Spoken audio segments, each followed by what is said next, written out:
কবি জীবনানন্দ দাশের শঙ্খমালা আবৃত্তি করছি নিপু দাস।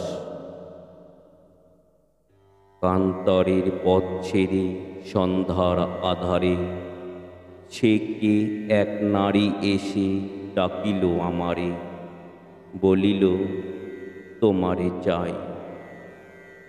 বেতের ফলের মতো নীলাভ ব্যথিত তোমার দুই চোখ, খুঁজেছি নক্ষত্রে আমি। কুয়াশার পাখনায় সন্ধ্যার নদীর জলে নামে যে আলো, জোনাকির দেহ হতে খুঁজেছি তোমারে সেইখানে। ধূসর পেঁচার মতো ডানা মেলে অঘ্রাণের অন্ধকারে ধান সিঁড়ি বেয়ে বেয়ে, সোনার সিঁড়ির মতো ধানে আর ধানে তোমারে খুঁজেছি আমি নির্জন পেঁচার মতো প্রাণে।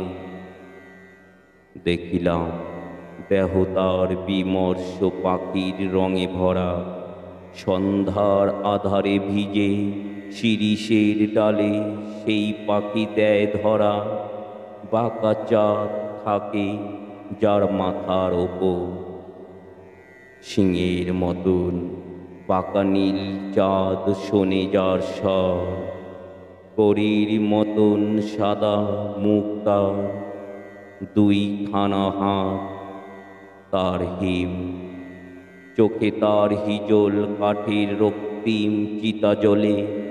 দক্ষিণের শিয়রে মাথা শঙ্খমালা যেন পুড়ে যায় সে আগুনে হায়।